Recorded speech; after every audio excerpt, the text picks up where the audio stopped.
En Incide Joven no respetamos estándares ni protocolos de cómo deben ser nuestras discusiones. Estamos libres de ataduras.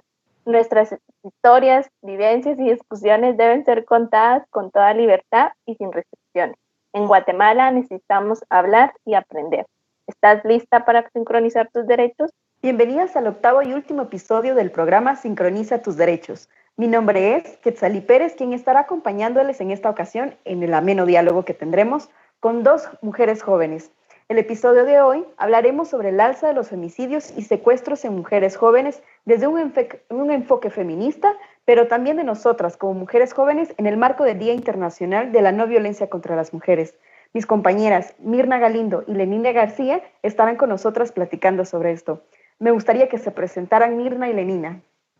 Hola, mucho gusto. Mi nombre es Mirna Galindo, soy estudiante de Biología de la USAC. También soy feminista y activo desde un espacio que se llama Colectiva Jauría de Perras. Es un gusto estar aquí.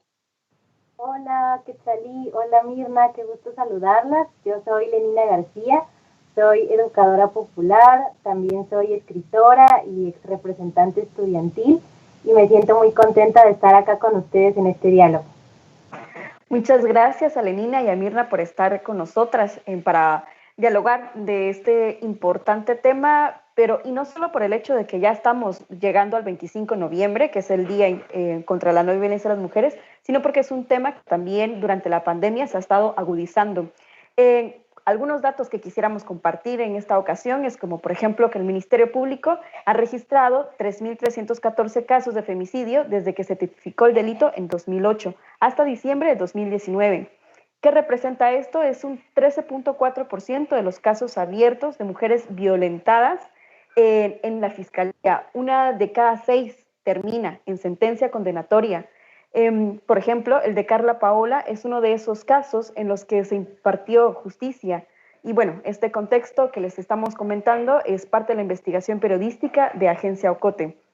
Para comenzar este diálogo, Lenina y Mirna, me gustaría poder hacerles una primera pregunta, que empecemos con esto a platicar, porque es como sumamente importante decir que lo que no se nombra no existe. Entonces, el femicidio se tiene que nombrar, homicidio o asesinato. ¿Cuándo se considera que es femicidio? ¿Cuál es la diferencia entre homicidio y femicidio? Lenina, me gustaría comenzar contigo. Gracias, Quetzalí, por introducir este diálogo y también a Mirna por compartir en este espacio. Pues yo siento que sí es importante nombrar las violencias que vivimos día con día en Guatemala y el mundo, y definitivamente los feminicidios son un ejemplo de esa violencia patriarcal, de esa violencia misógina que vivimos como mujeres en Guatemala, pero esto es a nivel general en todo el mundo. Y hablamos de feminicidios porque nos están matando por ser mujeres. Definitivamente un homicidio tiene múltiples causas. El mismo Ministerio Público pues lo tiene catalogado de distintas maneras, pero cuando estamos hablando de un feminicidio estamos hablando de que nos están asesinando por ser mujeres.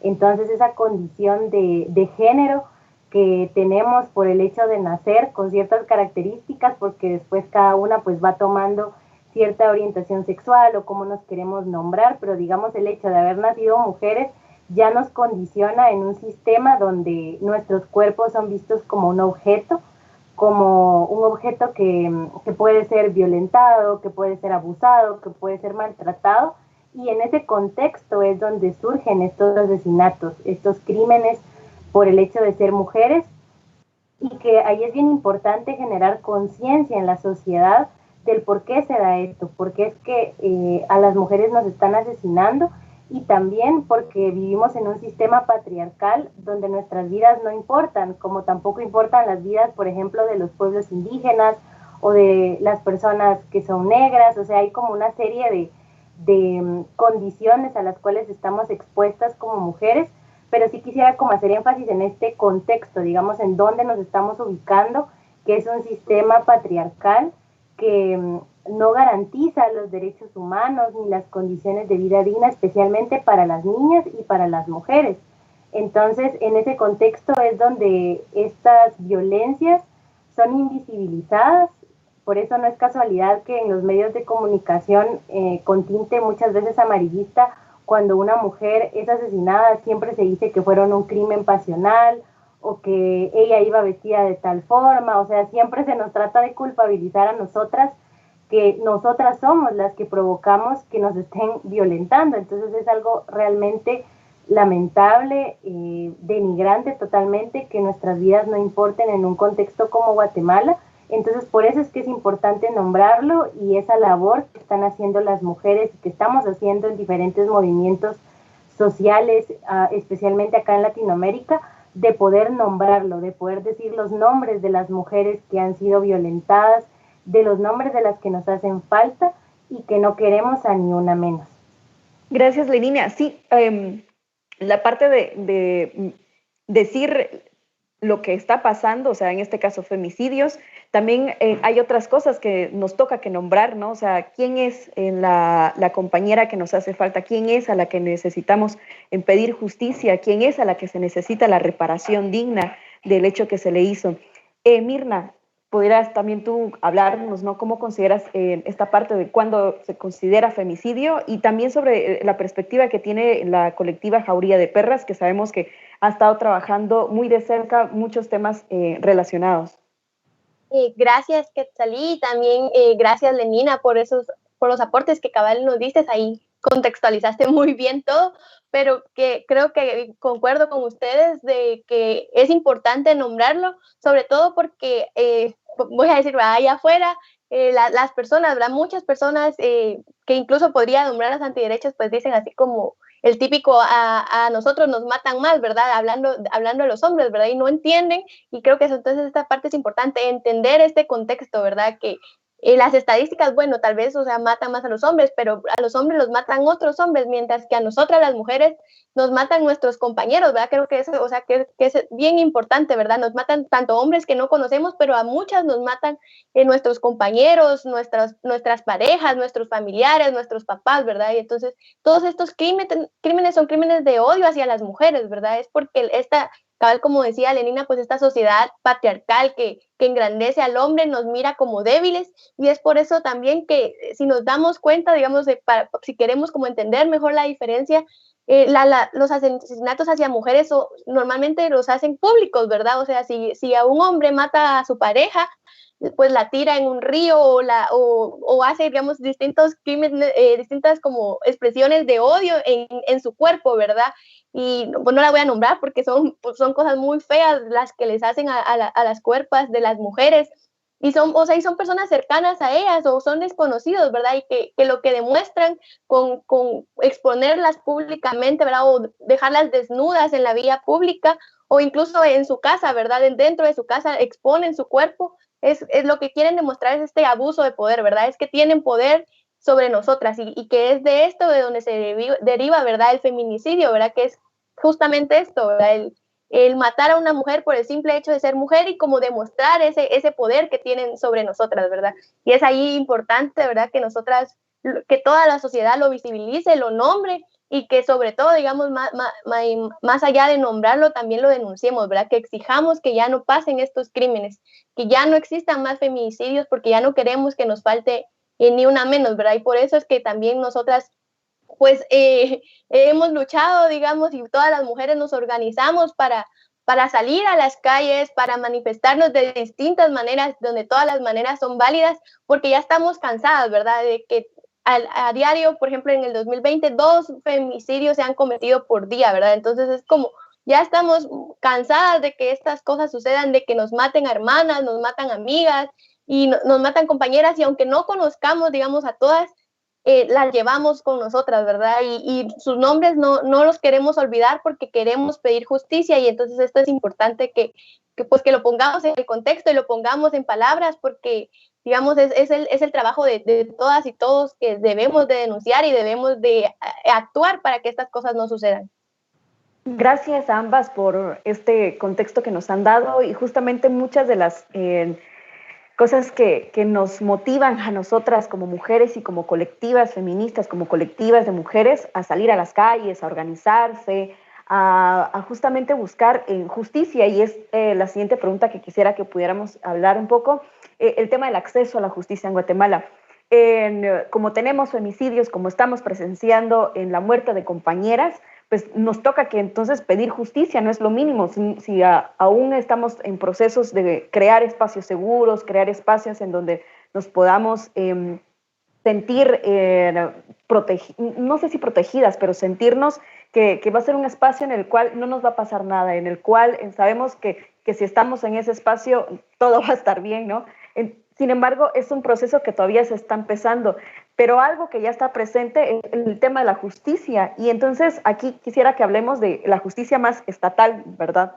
¿Qué hace el Estado para que no sucedan más femicidios? ¿Y cuál es el objetivo de la ley contra el femicidio y otras formas de violencia contra la mujer? Me gustaría empezar con Mirna. Bueno, qué complicado, porque lo podría resumir en una palabra, pero que es casi que nada, ¿verdad? Pero bueno, digamos, para como hablar un poco de la ley, pues esta ley justamente se creó un poco para como nombrar, ¿verdad? Para tener ese acceso a la justicia que buscábamos las mujeres, porque nuestros asesinatos no eran los mismos, digamos, a un asesinato por un asalto o por un choque, eran diferentes, ¿verdad? Y pues ley, pues sí, fue un avance, ¿verdad? En 2008, para que pudiéramos acceder a la justicia y pudiéramos nombrar los delitos que nos traspasan, ¿verdad? Pero aún así, aunque ya está en ley, digamos, como pasa con muchas leyes, pues su cumplimiento es aparte, ¿verdad? De hecho, yo leía, ¿verdad?, que como nombrar un asesinato hacia una mujer como femicidio es muy, muy difícil. Que, digamos, como se tienen que probar que es el abuso de poder, y como todas las cláusulas para probar que sí fue un femicidio, ¿verdad? Que normalmente las personas en el MP, las fiscalías, pues prefieren tomarlo como un asesinato normal, porque entonces iba a cumplir una condena a femicidio, que es muy probable que si, digamos, lo toman como femicidio, pues no haya condena, ¿verdad?, para la persona denunciada. Entonces, desde ahí miramos como un vacío, ¿verdad? Porque pues sí está la ley, pero realmente las denuncias, no son tantas, digamos, como las que realmente deberían de haber, y dos, el acceso, digamos, a poder culpar a la persona que fue el asesino, es mucho más difícil, ¿verdad? Y entonces por eso miramos que como se quedan las denuncias en denuncias nada más, ¿verdad? No hay un proceso de justicia, y sobre todo, cuando hay un proceso de justicia, estos procesos son revictimizantes, ¿verdad? En muchas ocasiones. O como decía Lenina, ¿verdad? Se busca así como, se busca ver cómo iba vestida ella, o dónde estaba, o qué había hecho para provocar ese asesinato, ¿verdad? Y que en esto tiene mucho que ver los medios también de comunicación, que pues no nombran las cosas como son, ¿verdad? Dicen apareció mujer muerta, pero no dicen que en realidad esa mujer fue asesinada, ¿verdad? ¿Qué es lo que realmente pasó? Entonces, pues el Estado tiene como un papel importante, ¿verdad? Pero que lastimosamente no ha cumplido, y que por eso es que nosotras seguimos, digamos, exigiendo, y las familias siguen exigiendo justicia por las que ya no están, ¿verdad? Por sus familiares, por sus amigas, por sus compañeras que fueron asesinadas. Y pues junto a esto, creo que un claro ejemplo es que justamente en octubre, de todos, digamos, de los meses más altos que hubieron desapariciones, que hubieron alertas de Isabel Claudina, solo en octubre ya llevábamos un cuarto de esas números más altos, digamos, ¿verdad? O sea, solo en la mitad de octubre. Y a pesar de eso, pues nuestro presidente salió diciendo, ¿verdad?, que no, ¿verdad?, que no había una alza en las desapariciones, que todo estaba bien, que era una exageración de los medios, que eran noticias amarillistas, que no creyéramos todo, ¿verdad? Entonces, ¿cómo nosotras vamos a acceder a la justicia si aun cuando desaparecemos a nuestro Estado no le importa, ¿verdad? Entonces, pues sí, pensaría yo, ¿verdad?, que el papel del Estado es crucial, y sin embargo, pues no, realmente no nos están cuidando, no nos están protegiendo, ni están garantizando una vida libre para nosotras. Gracias, Mirna. Sí, justamente habían algunos puntos que querías tocar y me gustaría resaltar el tema de cómo se justifica el acto, ¿no? O sea, se busca, pero se justifica de la manera en la que te quieren culpabilizar, o sea, que tú tuviste algo que hacer para que eso sucediera. Y un caso muy reciente, ahorita en estos días, es el caso de Perú, por ejemplo, que se se violentó a una compañera, pero del por qué se estaba justificando que sucedió ese hecho es porque ella tenía en ropa interior color rojo, y entonces el rojo, según el juez, era una situación que alentaba al erotismo y que ya había consentimiento para realizar el acto. Entonces te das cuenta que hay cosas tan absurdas, uno las escucha y dice, no pueden justificar eso, o sea, el acto se tiene que mencionar y se tiene que sancionar. Y es como de las cosas que para las colectivas ha sido un proceso muy fuerte de que realmente se diga esto sucedió y por eso es que estamos exigiendo justicia. Mira, ahora, ¿tú cómo ves el papel del Estado ante los femicidios? Y también si nos puedes ahí comentar un poquito como este objetivo de la ley contra el femicidio y otras formas de violencia contra la mujer. Gracias, Quetzalí. Pues siento que la ley es un gran aporte, es un gran avance también para nosotras como mujeres, que sin duda también es resultado de la organización, del cabildeo de otras mujeres que estuvieron luchando porque esta ley se pudiera aprobar. Y también, bueno, en la experiencia que he tenido de acompañar algunos casos a sobrevivientes, especialmente a niñas y adolescentes, sí me he podido dar cuenta que hay un cambio en la atención de estos casos, especialmente en el Ministerio Público, de poderle dar prioridad y prontitud después de que se ha aprobado esta ley, ¿no? Entonces creo que también es un avance para nosotras como mujeres.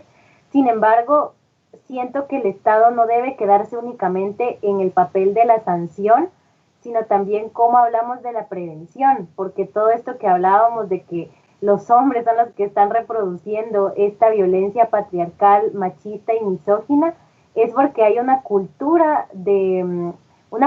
previa que les hizo formarse de esa manera también, no solo los hombres, sino toda la sociedad. Entonces, ¿de qué manera desde la educación, desde las escuelas, tanto públicas como las entidades privadas, se está transformando esa manera de relacionarnos y esa manera que realmente pueda ser un espacio que promueva los derechos humanos y la cultura de paz? Y también considero que, digamos, ya cuando el hecho se ha consumado, que en este caso se ha cometido un acto de femicidio en contra de las mujeres, y más allá de esto, ¿no? Cuando las familias empiezan a buscar justicia, les entrampan todo el proceso y cuesta muchísimo que tengan esta atención integral. Entonces eso es bastante lamentable porque se piden muchísimas pruebas, se revictimiza a las chicas, o en este caso pues a los familiares. Entonces no hay una colaboración, no hay una intención de parte de las autoridades de querer colaborar con lo que está ocurriendo. Y siento que un caso muy emblemático que tenemos es el de el femicidio en el Hogar Seguro Virgen de la Asunción, porque después de que las niñas son asesinadas, si pudieron escuchar o enterarse, justo los abogados que estaban como beneficiando a las autoridades les impusieron a las chicas una denuncia. Entonces es algo totalmente ilógico, como diciendo que ellas habían sido las responsables del hecho y que entonces ellas tenían que ser juzgadas, inclusive las sobrevivientes. Entonces vivimos en un estado que no nos considera como personas. Entonces nuestras vidas no valen nada. Por eso es de que hayan quemado a más de 41 niñas en un hogar no termina como de alertar, no termina de horrorizarnos como para hacernos sentir que hay que cambiar algo. Entonces creo que esa violencia machista, esa violencia misógina es atroz en Guatemala, y por eso es que se necesitan, además de los esfuerzos de que el Estado asuma su papel, también todos estos movimientos sociales, movimientos de mujeres que se han ido generando, porque llega un punto en el cual como mujeres no sentimos que la misma justicia estatal nos vaya a responder. Entonces, ¿cuáles son las formas de denuncia? ¿Cuáles son las formas en las cuales las mujeres nos sentimos escuchadas, acuerpadas, y que es nuestra manera de hacer justicia?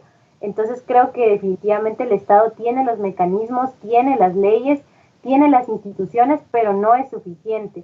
Es importante que este personal esté sensibilizado, que tenga las capacidades tanto teóricas como políticas de que las mujeres realmente podamos gozar de una vida libre de violencia, y que no llegue o sea, que de verdad se elimine y se erradique completamente la violencia en todas sus formas. Y ahí también quisiera hablar un poco de la experiencia en la universidad con el acoso, por ejemplo, que en Guatemala el acoso no está tipificado como un delito, pero la ley contra la violencia contra la mujer, esta ley que hablábamos, sí tiene, digamos, la violencia psicológica como un tipo de violencia. Entonces, desde esa tipificación se podrían darle seguimiento a muchas denuncias, inclusive a juzgar esos delitos que han llevado a que una mujer que el acoso, por ejemplo, desmedido, la lleve a un punto de que totalmente se bloquea su capacidad emocional y psicológica. Entonces creo que hay formas en las cuales el Estado puede darle seguimiento a una denuncia, pero no tiene la voluntad política. Entonces ahí es súper importante que como mujeres, pues desde los diferentes espacios en los que estamos, ya sea desde el activismo más institucional o más autónomo, sigamos exigiendo estos derechos y que también se exija a la sociedad en su conjunto, no solo a las mujeres, especialmente a los hombres, siempre es ese llamado a revisarse, ¿verdad? ¿Qué prácticas están promoviendo? ¿Qué cultura de violencia están ejerciendo? Porque también como mujeres hemos hecho nuestro trabajo, estamos en las calles, estamos exigiendo, estamos denunciando, pero ¿cuál es la cuota de responsabilidad de las demás personas? Entonces también es importante nombrar esa responsabilidad, ese cambio de cultura, de comportamiento y de ser de toda la sociedad para que entonces las mujeres ya no seamos violentadas. Sí, gracias, Lenina. Hay varias cosas que pudiste tocar en este tema y es que hay justamente todavía vacíos, ¿no? Tenemos la ley, tenemos instituciones, tenemos fiscalías, pero hay vacíos sumamente delicados y que en muchas ocasiones son los primeros pasos que una tiene que realizar a la hora de denunciar un acto de violencia, ¿verdad? Quería como rápidamente comentar que justamente tengo a una compañera muy cercana a la que, bueno, esto es una violencia institucional, o sea, hacia ella, en que ella tiene un cargo de poder y en el espacio no le cedían la palabra, o sea, siempre era como anulada, siempre era callada, no, o sea, no se le prestaba como, no se le daba el lugar y que tenía de poder inclusive en el espacio. Y pues el protocolo que hay que realizar, como era un espacio local, tenía que ir a la Policía Nacional, a la PNC, y denunciar este acto, ¿no? Entonces, cuando ella llega ya y comenta como lo que le está pasando y porque ella quiere imponerla como desde violencia psicológica contra las mujeres, entonces el policía que la estaba atendiendo la escucha y todo y le dice, mire, pero eso no es violencia, eso no es violencia contra la mujer, le han hecho algo. Y entonces es como complejo entender que el personal lamentablemente no está en su capacidad para poder recibir estas denuncias. Pues ella, pues ya con todo este conocimiento y con las herramientas que adquiría, pues le dio a entender que al final sí es es violencia y que sí se puede denunciar y que sí es este proceso, pero si llega alguien a denunciar cualquier tipo de hecho y te dicen eso, o sea, al final no puedes hacer nada, te quedas ahí. Entonces, esos vacíos justamente de cómo potencializar y cómo darle también al personal que te atienda esas condiciones de dignidad, de escucha, para las mujeres es como sumamente importante. Y hablando justamente de las instituciones estatales y el acceso a la justicia, como el MP, el INASIF, el organismo judicial, ¿cuál es el papel de los jueces, fiscales e investigadores para delimitar un acto de femicidio y llegar a una sentencia? Lenina, empecemos contigo. Gracias. Pues bueno, igual voy a seguir hablando desde un poco la experiencia en el movimiento estudiantil y también en cuestiones de niñez, que pues por ahí en el pasado tuve la oportunidad de trabajar en una organización y llevamos varios casos. Pues definitivamente esto también de lo que hablábamos de las instituciones se traslada a los jueces, que son los encargados ya de otorgar una sentencia o no. Entonces, pues acá igual el llamado sería a la sensibilización, a que se pueda generar un proceso de formación integral con estas personas que están a cargo de impartir justicia. En algún momento también tuve la oportunidad de trabajar con un colega donde estábamos evaluando un poco esta escuela para jueces, que de hecho el organismo judicial tiene un apartado de formación para su personal, y nos dábamos cuenta que muchos de ellos siguen replicando paradigmas del modelo anterior, ¿no? De que es muy punitivo, muy restrictivo para los adolescentes, especialmente, por ejemplo, con adolescentes en conflicto con la ley penal. Entonces no se ha trasladado totalmente ese enfoque de derechos humanos, porque cuando hablamos de derechos humanos vemos a las personas como eso, como humanos, y no como objetos que tengan que ser tratados de manera denigrante. Entonces siento que todo el sistema de justicia es un aparato que debe replantearse la formación, especialmente de las personas que están impartiendo justicia, y por qué en el caso como el que les mencionaba de las niñas del hogar seguro, todavía se permite que sucedan esas cosas. Estamos hablando del más alto nivel de aplicación de justicia. Entonces definitivamente ahí tiene que haber algo a lo interno también de la estructura jurídica que garantice que entonces las víctimas van a tener una justicia pronta y cumplida. Entonces, desde ese enfoque de prevención, desde ese enfoque de formación es que yo lo puedo nombrar. Y también nos damos cuenta que en muchos casos de femicidios, y esto también lo dialogaba un poco con algunas chicas en unas entrevistas, que esto se da mucho en las áreas de los departamentos, porque ahí sabemos que la justicia pues es más débil, no hay instituciones, no hay recursos.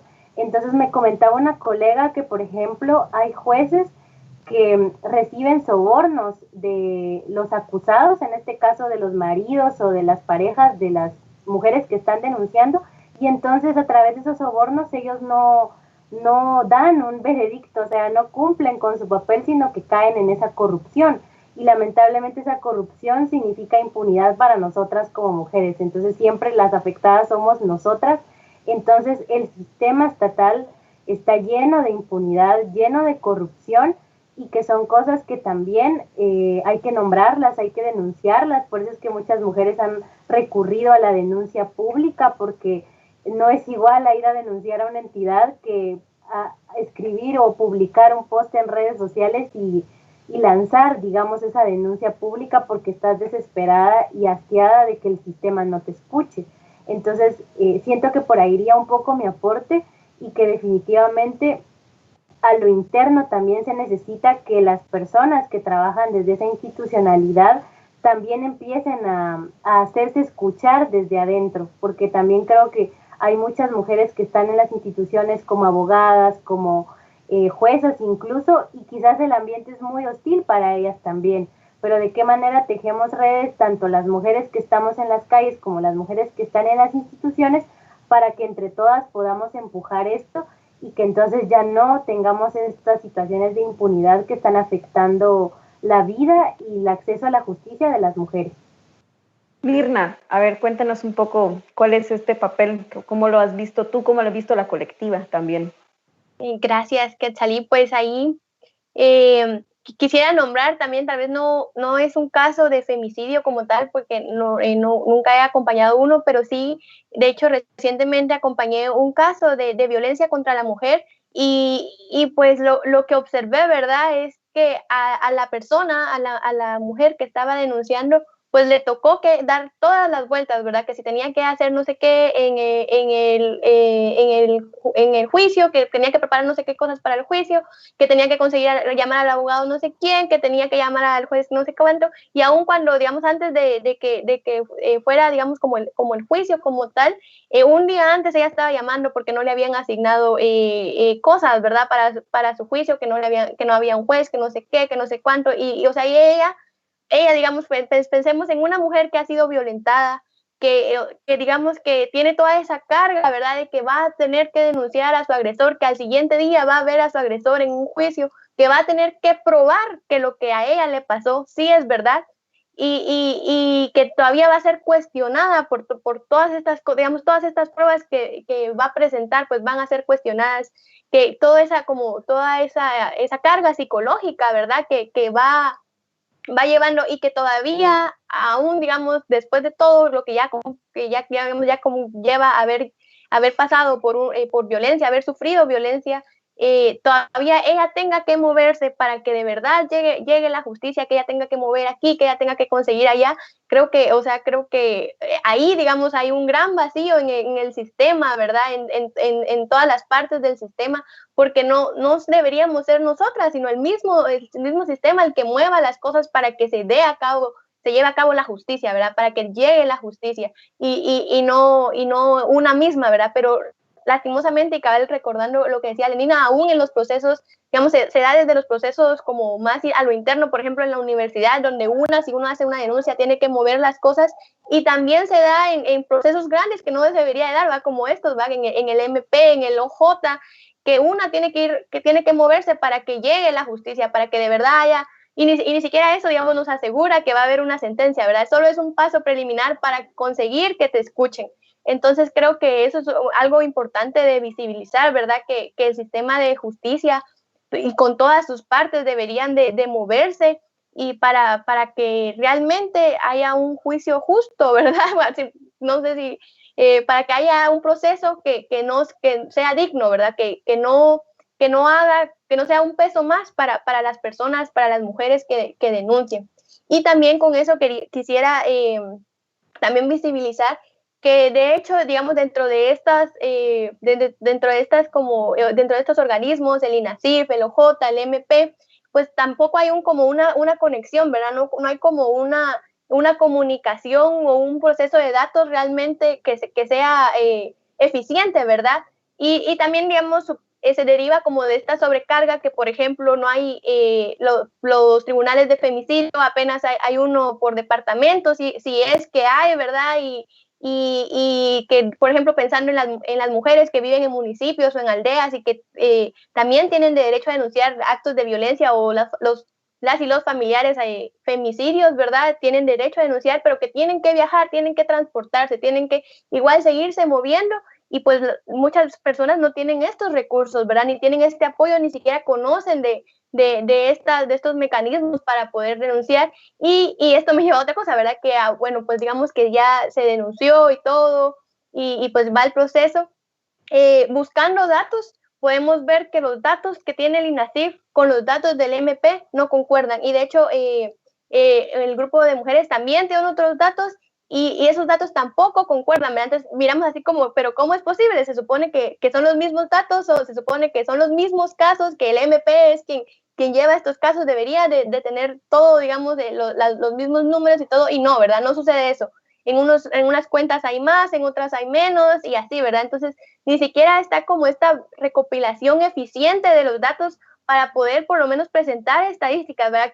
Que lo mejor que quisiéramos es no tener que presentar estas estadísticas que no existieran porque no hay delitos, pero los delitos están, ¿verdad? Y entonces, ¿cómo es posible que las estadísticas no sean correctas, ¿verdad? Y entonces, ¿cómo estas estadísticas nos sirven, ¿verdad? Para llevar un registro de cómo es, al final, cómo es que a las mujeres nos violentan en este país y pues no lo tenemos, ¿verdad? Ni siquiera como ese acceso a los datos también no es tan fácil, digamos, acceder a todos los datos y que los datos tampoco sean correctos o que no coincidan, esto es como otro vacío ahí, ¿verdad? ¿Qué está pasando? Entonces, creo yo que sí es importante, ¿verdad? Que exista esta comunicación y que estos procesos, pues sí sean eficientes para nosotras, ¿verdad? Y también pensando en este caso que les contaba anteriormente, al final muchas de las pruebas en las que ella se había movido para conseguir todo lo que ella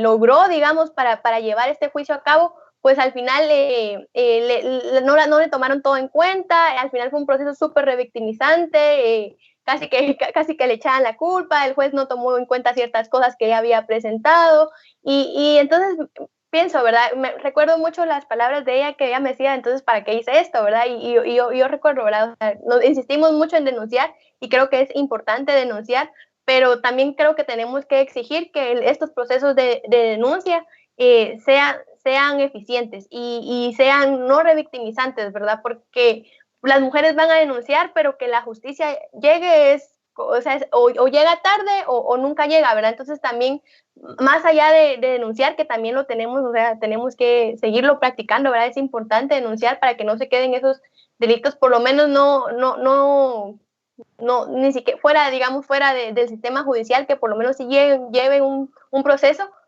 también debemos de exigir, ¿verdad? Es nuestro trabajo como sociedad, como decía Lenina, no solo las mujeres, sino como sociedad en sí, de exigir que este sistema de justicia, pues sea uno de fácil acceso y dos, que sea eficiente, ¿verdad? Que los procesos nos traten como humanas que somos y no como un objeto más.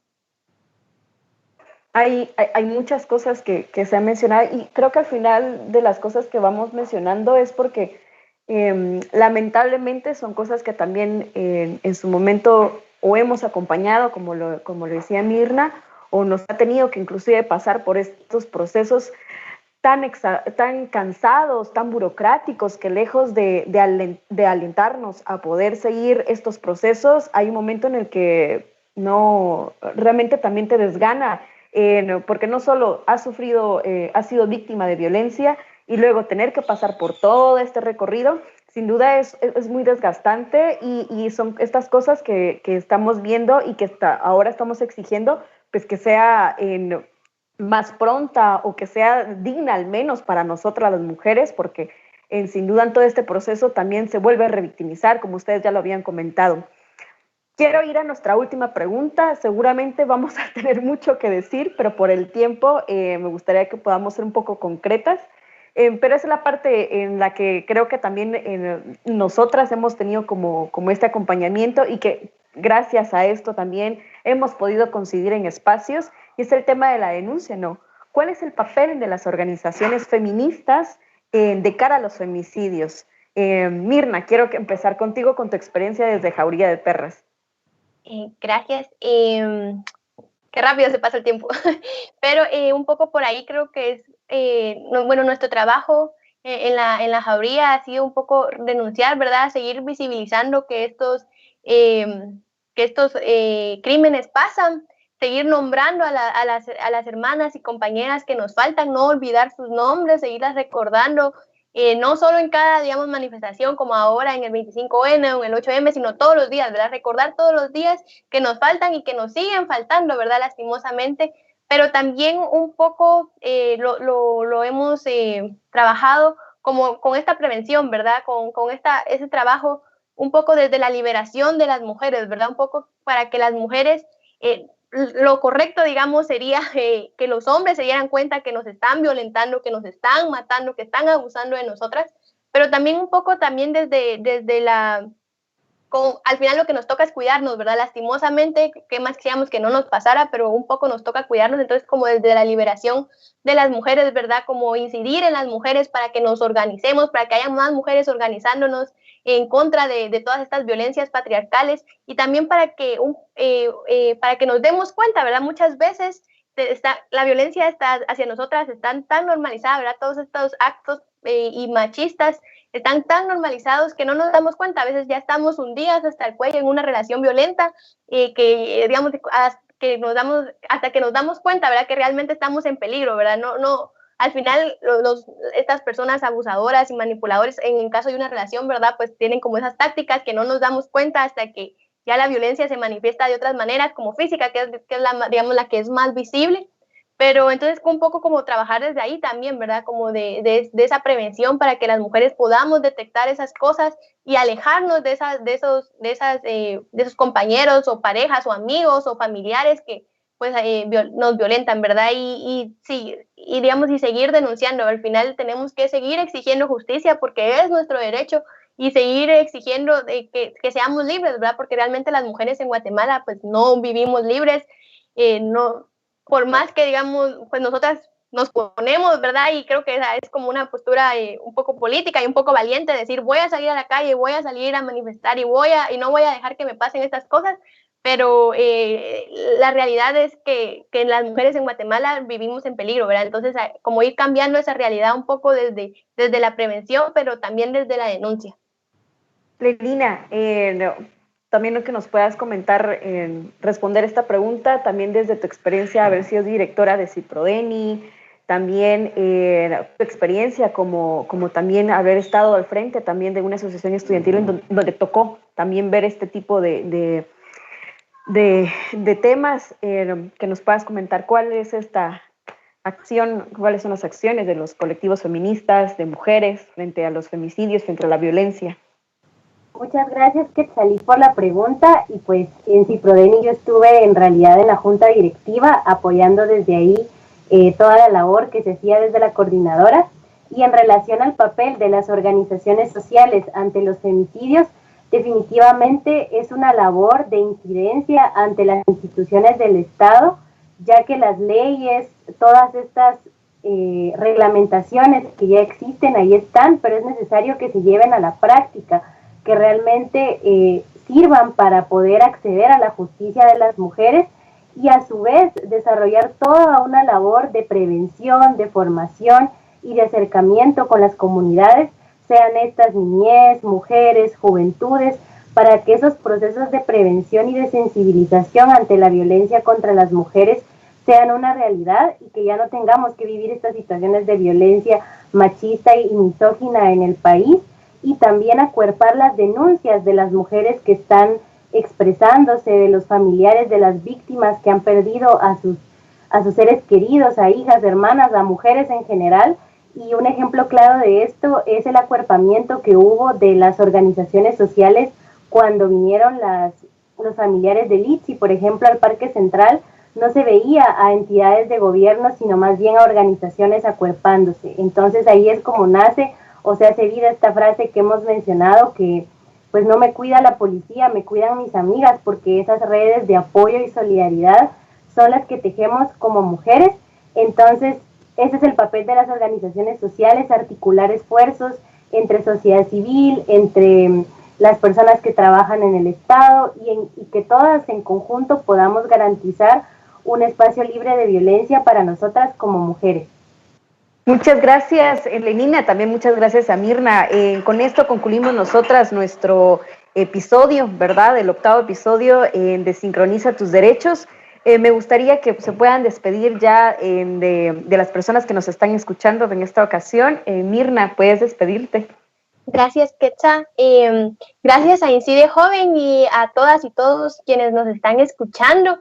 Quiero reafirmar que creo firmemente que el amor, la complicidad y la organización entre mujeres es el camino en esta lucha. Entonces, que pues nos sigamos uniendo, sigamos tejiendo estas redes entre nosotras y pues sigamos denunciando, ¿verdad? Todas estas prácticas patriarcales que nos oprimen.